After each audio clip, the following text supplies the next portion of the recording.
Amém. Meus irmãos, então, como eu disse para os irmãos, só um minutinho para me arrumar aqui. Meu... Qual vai ser o capítulo, pastor, mesmo? Ó, o capítulo 11, tá? Capítulo 11. Para falar sobre salmos, as poesias.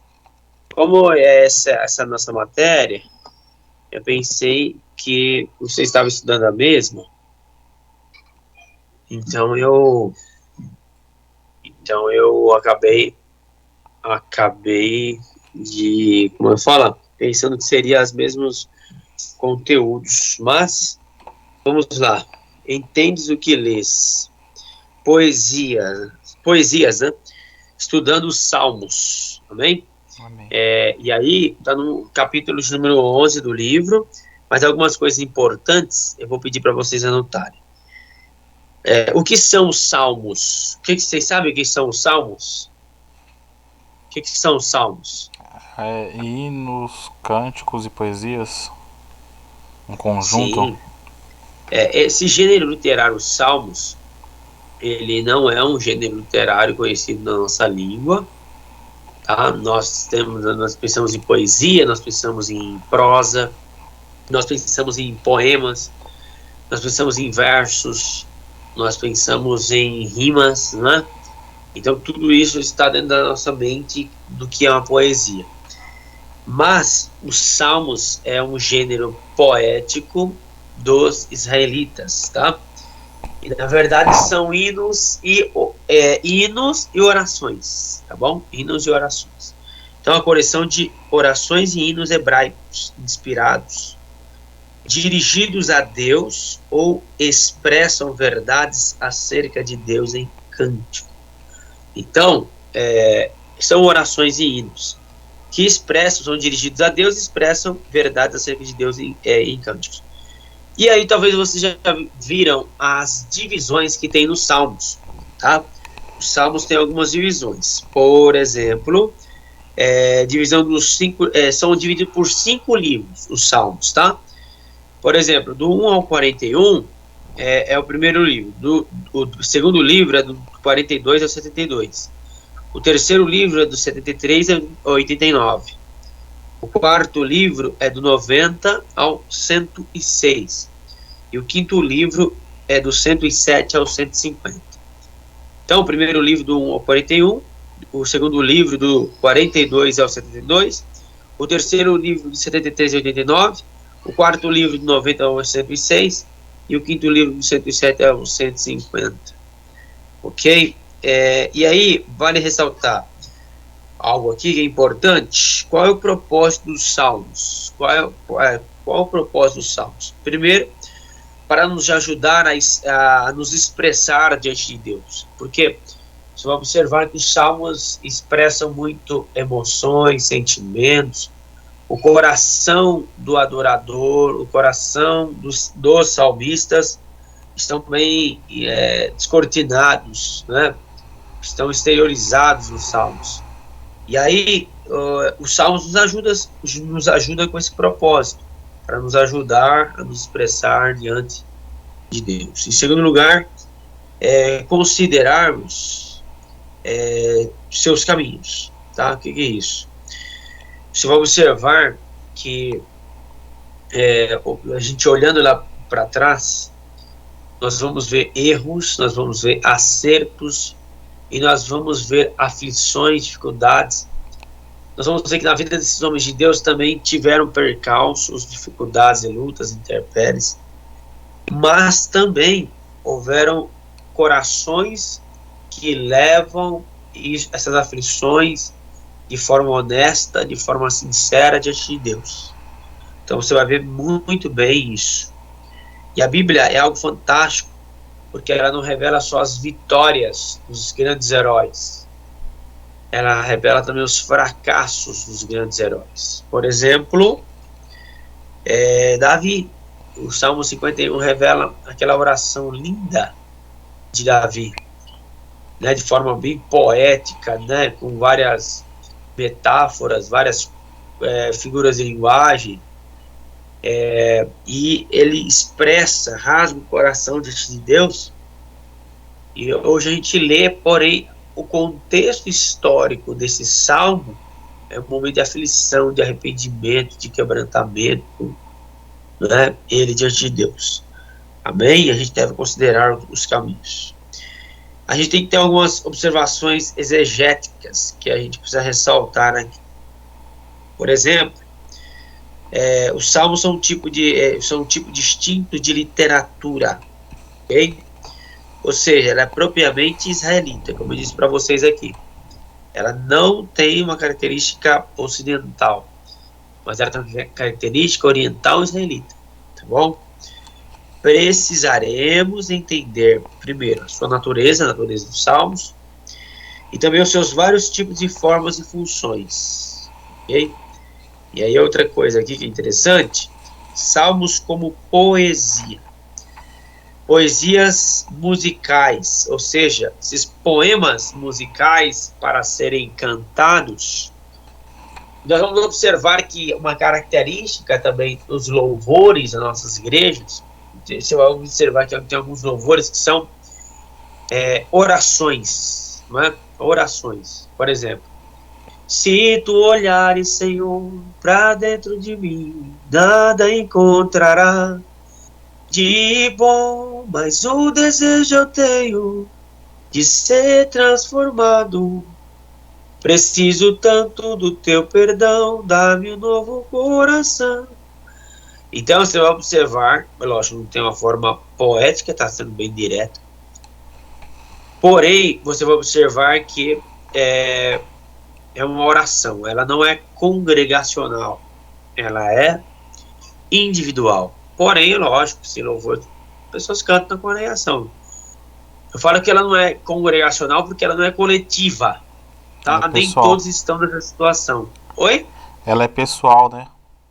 Pessoal. Por exemplo, uma adoração coletiva é aquela do trono também. Porque dele, por ele, para ele são todas as coisas. Então, é uma adoração congregacional, entendeu? Então, você vai observar isso. E ela é, vamos dizer assim, cantada pela comunidade. Porém, nessa poesia musical israelita, que ela é algo específico dos israelitas, ela é dirigidamente através do coração, tá? Intencionalmente emotivo. Você vai ver os próprios, como ele fala, os próprios autores, escritores dos salmos, salmistas, né? Eles são muito emotivos. Ele coloca toda a sua humanidade para fora. E é interessante que a gente vai ver, por exemplo, nós vamos entrar aqui os imprecatórios, nós vamos ficar assustados, né? Quando a gente lê os imprecatórios. Nossa, tem esse texto na Bíblia, tem esse salmo na Bíblia. E por quê? Porque ele pede vingança e tudo mais. Então, vamos lá. Às vezes com significados não especiais, tá? E aí nós vamos dividir em 3 partes aí para nós entendermos esses paralelismos. E eu queria que vocês anotassem isso. Paralelismo. Tem 3 níveis aí de paralelismo, tá? Nos salmos. O que é paralelismo? A palavra já fala paralelo, colocar lado a lado, tá? E aí nós vamos observar aí, paralelismo sinonímico. Sinonímico, a palavra já diz. Se é paralela, é que coloca do lado, ou perto, ou próximo, comparação. Sinonímico é porque eles são palavras sinônimas, frases sinônimas. A linha subsequente repete ou reforça o sentido da primeira linha.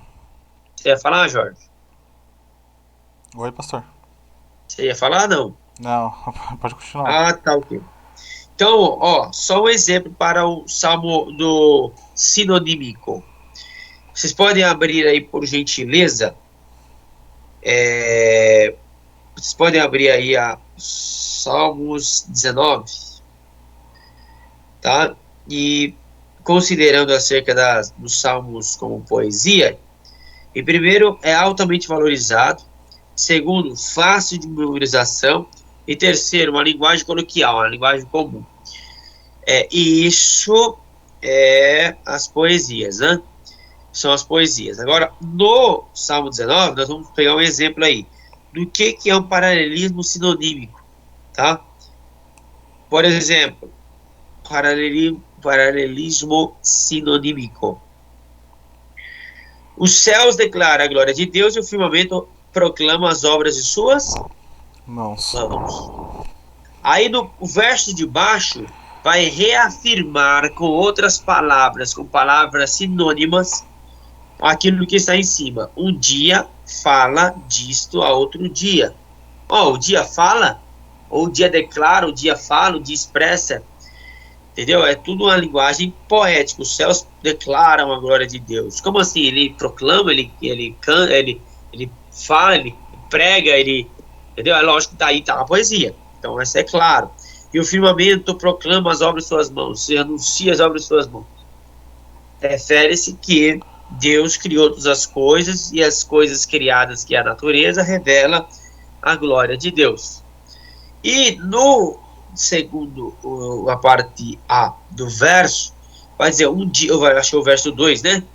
Um dia fala disso a outro dia. A noite revela outra noite. Então, você vai observar que nesses versos, se eu não me engano, é 19, 1 e 2, é isso? Isso. Ele fala acerca do quê? Ele fala no verso 1 acerca do que Deus criou e revela a sua glória. No verso número 2, ele fala com outras palavras. Amém? Então, você vai ver que são palavras sinônimas, tá? Ele reafirma. Primeira frase fala, a linha subsequente repete ou reforça o sentido da primeira linha. Daquela reforçada daquilo que já está em cima, daquilo que já está escrito. Amém? Vocês entenderam essa? Sim. Paralelismo sinonímico. Sinônimo. Agora o sinonímico, porque vem da palavra sinônimo, né? Aí tem também o paralelismo antitético.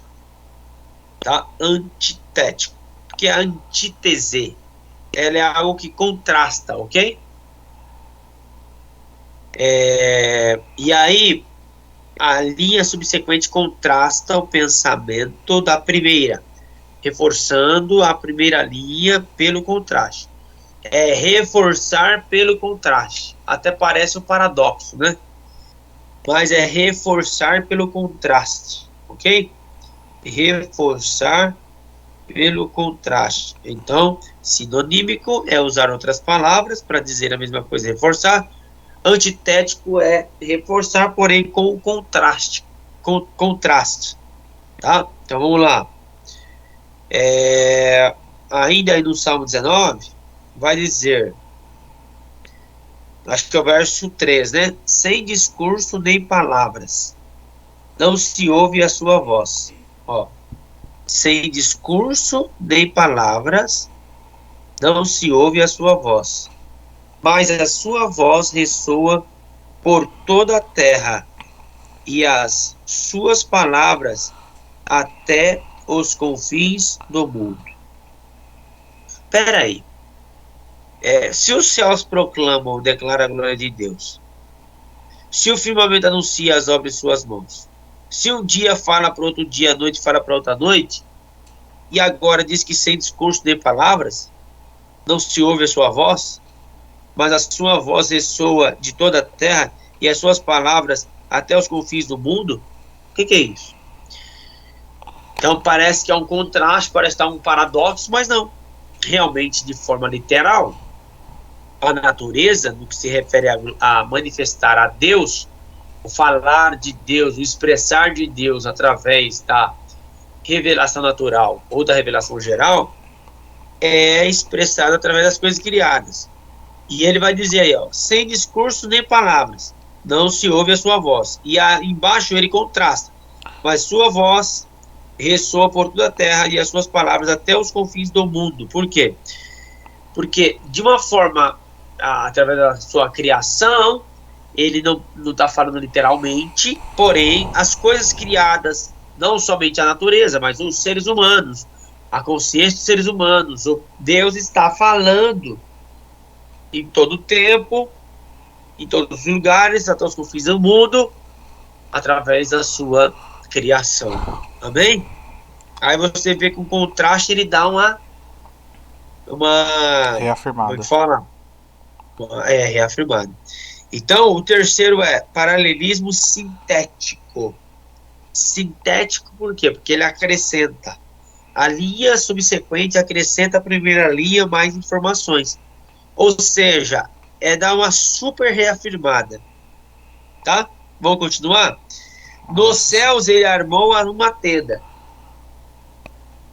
para o sol, que é como um noivo que sai ao seu aposento e se lança em sua carreira com a alegria de um herói. Sai de uma extremidade dos céus e faz o seu trajeto até a outra. Nada escapa ao seu calor. Então você vê que ele fala em cima, reafirma embaixo, ele acrescenta, e acrescenta como um todo, porque o verso de número, se eu não me engano, é o 4 ao 6, que eu li agora, ele está, é isso mesmo, 4 ao 6 ou 5 ao 6? Ele 5 está reafirmando, 5 ao 6, né? Ele está reafirmando aquilo que está no verso de número 1. Mas os versículos finais ainda dão uma reforçada, uma acrescentada naquilo que já foi expresso no versículo 6. Está reafirmando aquilo que está no versículo número 5. É sintético, paralelismo sintético, porque está acrescentando todo. Ok? Eu Beleza. sei que não é tão simples a gente ver essas métricas, vamos dizer, esses paralelismos. Mas só o fato de você entender que a poesia hebraica, ela não é como a nossa poesia, que é com rima, com versos, com prosa, não, mas ela é um paralelismo de ideias e não de rimas, já vale muito. Vocês entenderem isso. E segundo, vale entender que é muito, faz parte da cultura do judeu. Você já viu isso muitas vezes na Bíblia, e principalmente nos Salmos. Ele fala no verso e repete o mesmo verso com outras palavras. Você já viu isso muito, né? Sim. É como se fosse uma pregação, a pregação seria então só em cima de do primeiro versículo, do primeiro cântico, a primeira poesia. E o restante Sim, seria o restante do, do, do capítulo, né? Não sei se pode falar capítulo, mas o restante do capítulo seria vários textos reafirmando e comprovando o sentido da poesia. sim, sim. Na verdade, pode ser qualquer outro texto que você vai ver na Bíblia. Se for uma mensagem temática e se você propor uma ideia na introdução, você vai reafirmar essa ideia ao longo da mensagem. Ou seja, você está reafirmando uma tese que não é sua, é bíblica, é lógico, né? Mas você observou e você reafirmou com outros versículos. Mas nesse caso, a poesia é no mesmo texto. Tem a linguagem poética, porque uma coisa é você falar assim, ó, e Deus abriu o mar. Outra coisa é falar, e Deus soprou com suas narinas e fez paredes marítimas. E, você entendeu? Então é totalmente diferente essa linguagem poética para descrever aquilo que é narrativo. Oh, Deus, ele abriu o mar e o povo passou em seco. Não, Deus soprou com suas narinas. Os ventos das suas narinas invadiram a terra do Egito, chegando até o afluente do mar, na verdade é o Golfo, né? Do Mar Vermelho, e fez paredes marítimas. Mas, pastor, E, ah, aí nesse caso, então, seria dependente de cada autor, né? Cada autor do seu livro, porque o autor ele fala por poesias, com mais elegância, então o livro ele é escrito nesse sentido.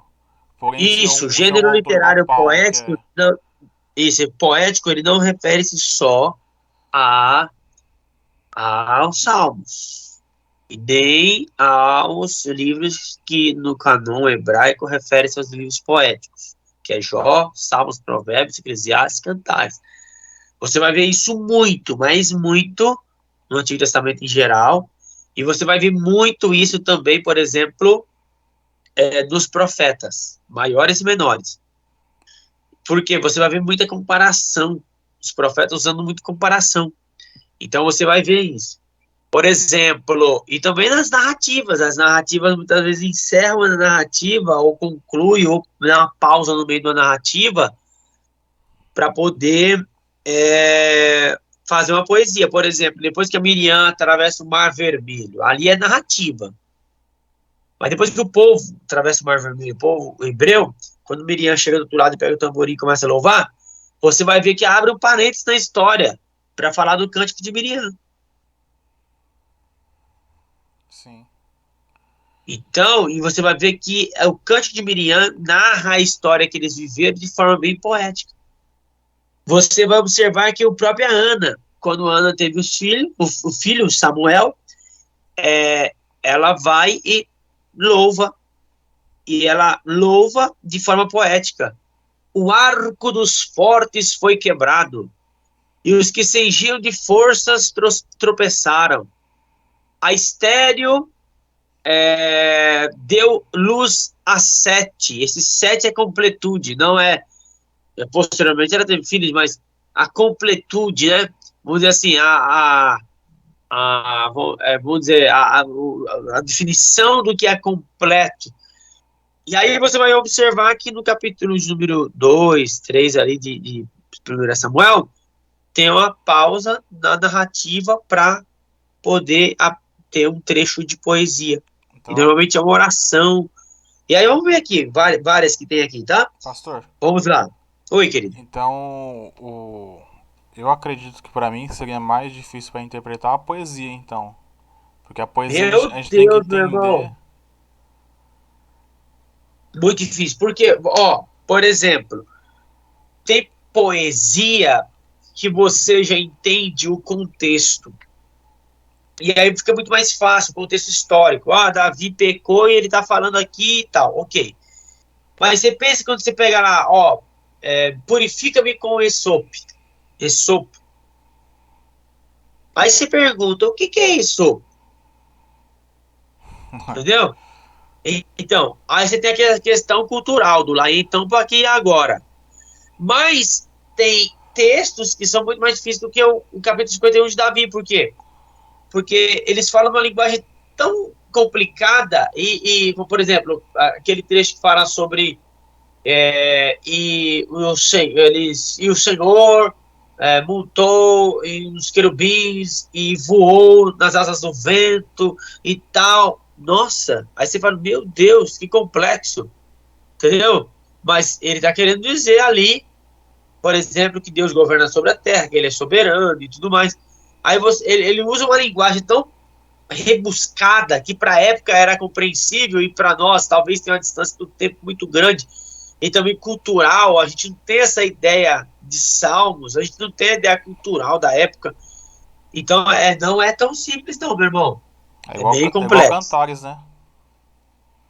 É igual Cantares, é igual Cantares. E ali Cantares está cheio de figura de linguagem, como toda poesia é cheia de figura de linguagem. Os escritos sapienciais também, mas você vai ver que tem muito, como eu falo, muito figura de linguagem, e principalmente o eufemismo, que é uma figura de linguagem para suavizar. Suavizar porque é um livro erótico, entendeu? Entendi. Então, e aí, ó, vamos lá? Salmos como poesia, salmos como poesia, tá? O vocabulário da poesia é propositalmente metafórico. É extremamente importante que você aprenda a escutar as metáforas e compreender o que significam. Metáfora é a figura de linguagem em que há uma transferência do significado de uma palavra para outra, por meio de uma comparação não explícita, dar asas à imaginação, por exemplo. Como que você vai dar asas para a imaginação? Né? Então, é o quê? Tá falando para você seja criativo, você se esforce, seja criativo, tal. Então, utilize aí aquilo que a talento que Deus te deu, tal, ok. E aí tem alguns exemplos aqui para nós. Salmo 114, verso 4. Diz assim, ó, Salmo 114, verso 4. Os montes saltam como carneiros. Como assim os montes saltam como carneiros? Quer dizer, a terra está alegre. Ok? Então, Salmos 59, 7. Os inimigos soltam espadas dos seus lábios. Como assim? Literalmente sai uma espada da boca dos inimigos? Não. Eles falam palavras afiadas, eles falam palavras, vamos dizer, Ofensivas? até ofensivas. Isso mesmo. Muito obrigado, Jorge. Ok? Deus sendo visto como fortaleza, como escudo, como rocha. Você já viu várias vezes. Tu és meu escudo e broquel, né? Tu és a minha fortaleza. Tu és. O que é isso? Isso é uma maneira de uma expressão poética para dizer que Deus ele guarda, protege, bem? Amém. Entendido aí, irmãos? Então vamos lá. Traduz a linguagem simbólica à realidade que está em foco. Então essa é a nossa tarefa, de trazer o que é simbólico para. E aí eu já usei esse exemplo de Salmo 51, verso 8, do isopo, isopo, né? Isopo era uma planta com galinha. Já viu quando uma pessoa pega um galho, molha alguma coisa e asperge? Quem é os benzedores que faz isso, né? Os benzedores aí do norte. Né? É. Então, e essa ideia desse benzer é uma ideia do Antigo Testamento, tá? É uma ideia dos próprios sacerdotes, que aspergia algo, por exemplo, aspergia a tampa do propiciatório com sangue uma vez por ano, no ano da expiação, aspergia, e o sangue representa o quê? Sangue, pureza. E aí nós vamos observar que no Salmo 51, 7, 8 vai dizer: purifica-me com esopo. O que ele está dizendo? Ó, como o sacerdote faz de molhar e aspergir no dia da expiação para estar purificado, faça assim comigo, ó Deus, e eu ficarei puro. Lava-me, e mais branco do que a neve serei. Eu ficarei mais branco do que a neve. Ou seja, o pecado nos deixa sujos. E não, como o Kleber Lucas está dizendo que é preto, né? É verdade. Porque o texto de Isaías fala, mesmo que nós estejamos com, ou seja, como escarlate, né? Nosso pecado seja como de escarlate, mas se tornará branco como A a neve. neve.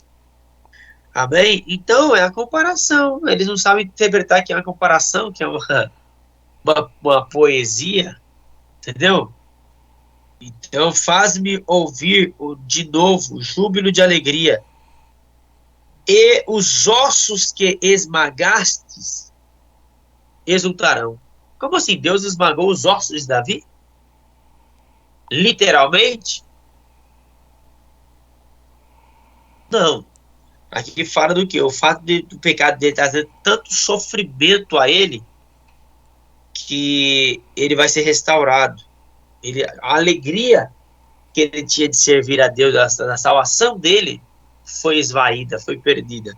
E agora Deus perdoando ele, lavando ele, restaurando ele, a comunhão, ele então se voltará a ter a alegria da salvação. Por isso que ele fala posteriormente: dorme a me dar a alegria da salvação. O júbilo, a alegria, né? E aí ele utiliza essa figura de linguagem para dizer o estado que ele estava no sentido espiritual, que ele estava assim esmagado. Né? Amém. Então vamos lá. Salmos como literatura. Salmos são uma forma de literatura com características literárias distintas. A. Os israelitas em si estavam todos familiarizados com esses tipos. B. Não são usuais na nossa cultura. C. Cada tipo possui suas características estruturais.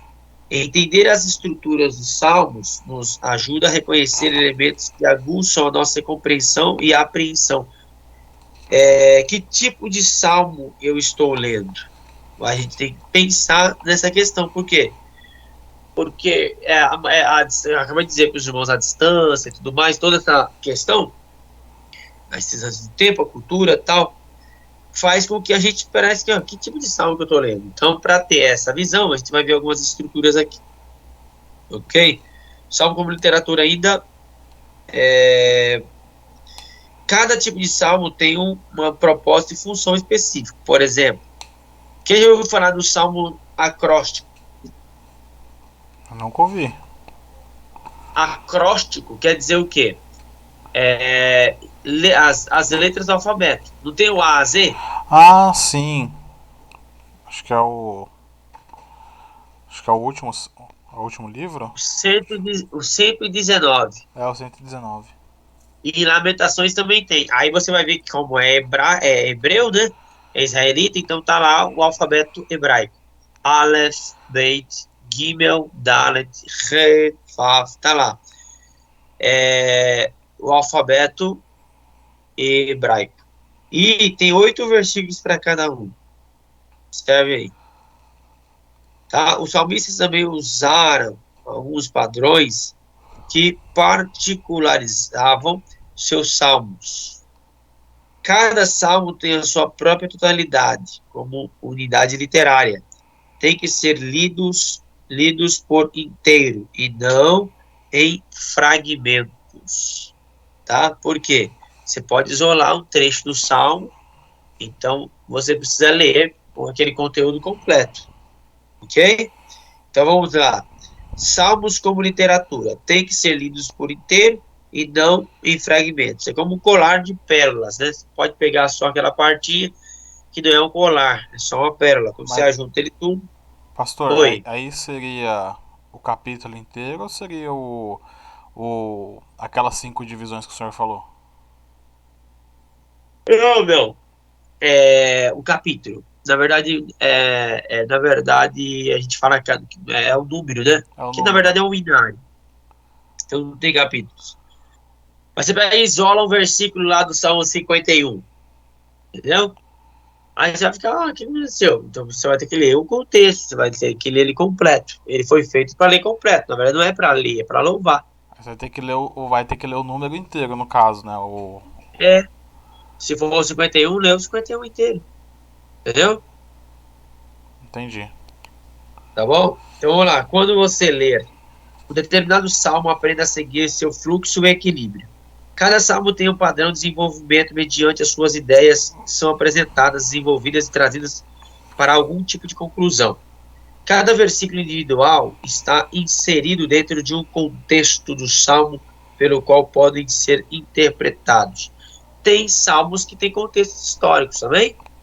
Por exemplo, Salmo 51 tem contexto histórico, tem salmos, por exemplo, que tem contexto histórico que se refere quando Davi fugia de Absalão. Você já viu? Tem até umas epígrafes que dá vamos dizer assim, não é Bíblia, já ensinei para vocês que epígrafe não é Bíblia, é o autor, o tradutor que colocou. Porém, você vai observar que algumas epígrafes trazem uma narrativa histórica por trás daquele salmo. Vocês já observaram isso? Sim. Salmo de Davi quando ele fugia do seu filho Absalão. Salmo de Davi quando. Entendeu? Amém, queridos? É igual o Salmo 51, né? Que fala que Davi confessa o seu pecado, suplica o perdão e roga a Deus que lhe renove um espírito reto. Isso, aí você vai ver que o próprio título da epígrafe já dá um sinal do contexto histórico, que você pode ir lá. Tem até umas bíblias que são palavras-chave, ou textos-chave, que você vai observar embaixo no rodapé. 2 Samuel, capítulo 12, entendeu? Para dar o contexto, ok? Então vamos lá, que a reunião está terminando daqui a pouco, né? Uso dos salmos no Israel antigo. Como cânticos funcionais para o uso do culto. Por exemplo, tem os cânticos individuais e tem os cânticos coletivos. Já expliquei isso para vocês aqui, né? Sim.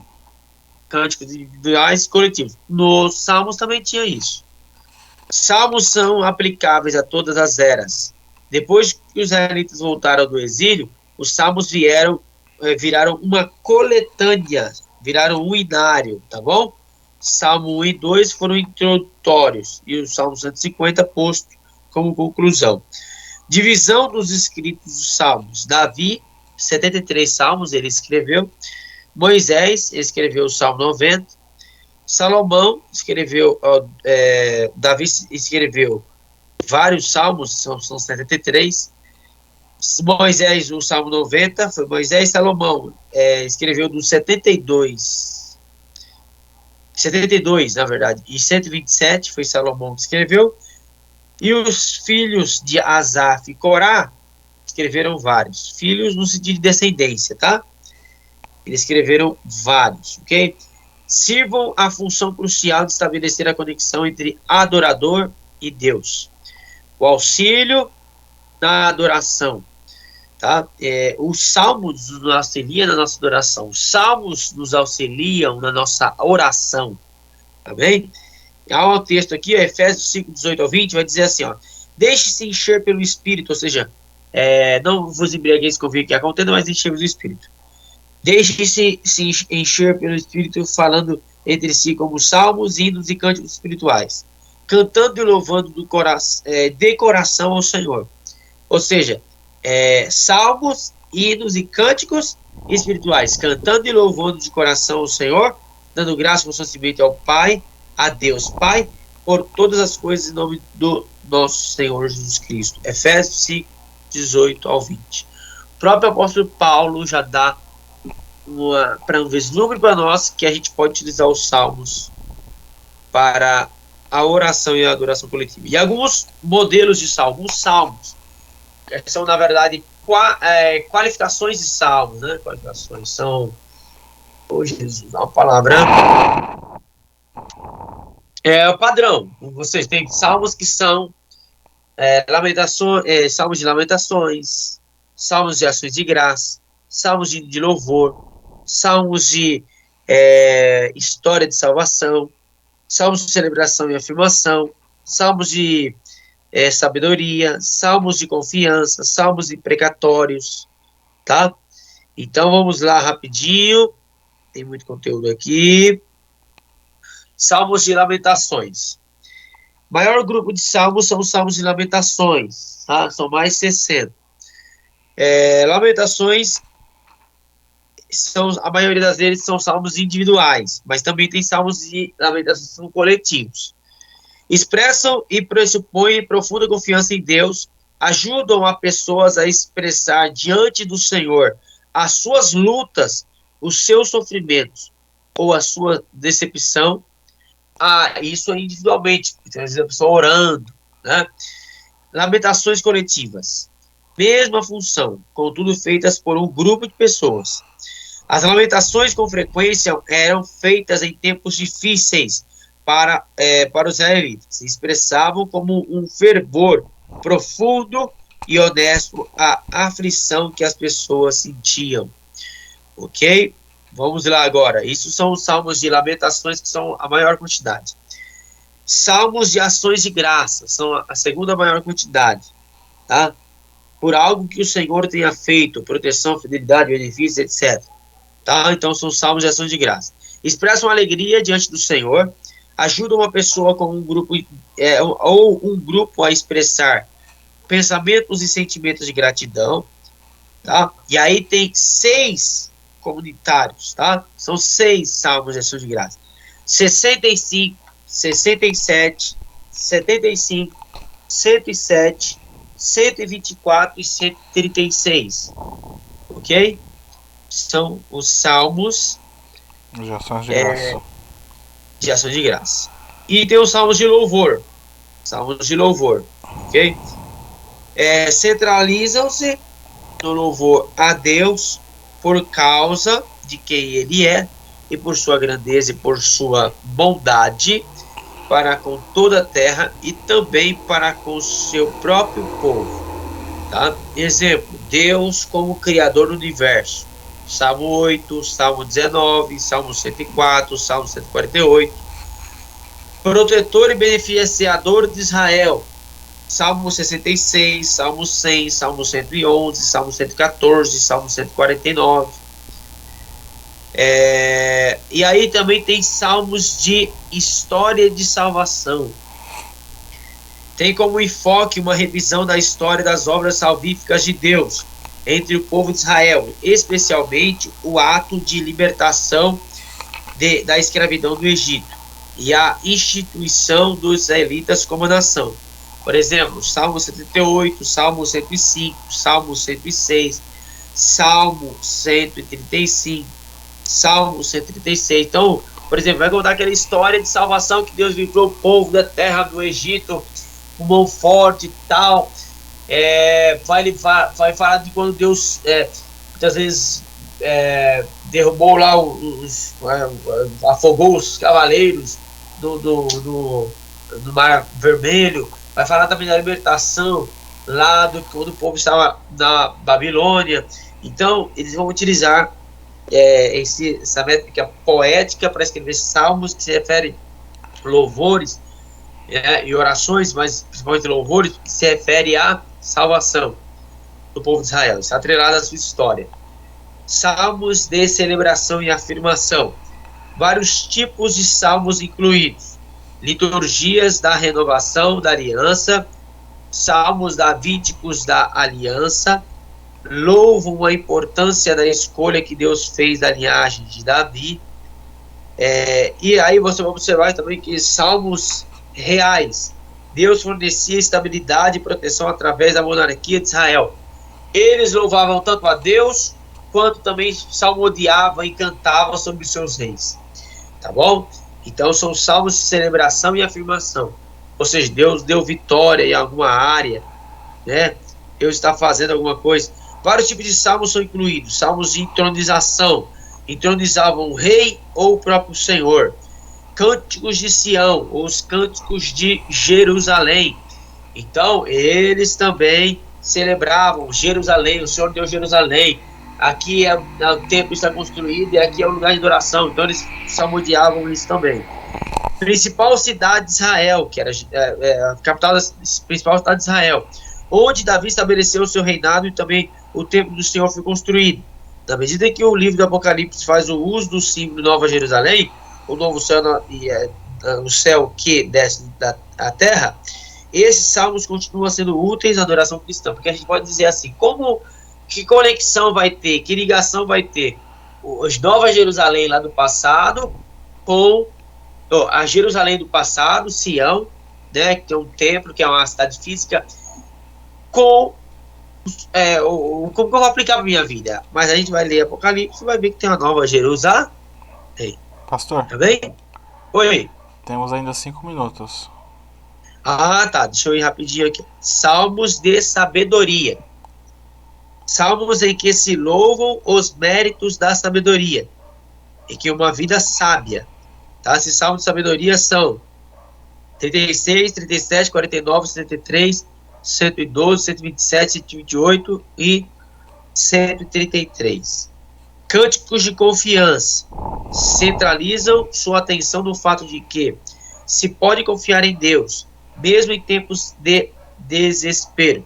Esses salmos nos ajudam a expressar nossa confiança, seja qual for a circunstância. Então são salmos de confiança. E por último, salmos imprecatórios. Salmos nos ajudam a expressar nossos sentimentos mais profundos, inclusive a ira, a raiva, não é?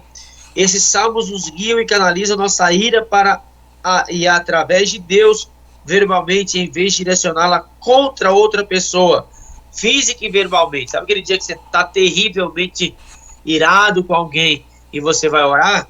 Você vai levar isso diante de Deus. E os salmistas faziam isso. Ou seja, eram humanos orando. Não eram anjos orando. E a Bíblia revela isso, tanto os altos quanto os baixos, daqueles que adoravam o Senhor e oravam.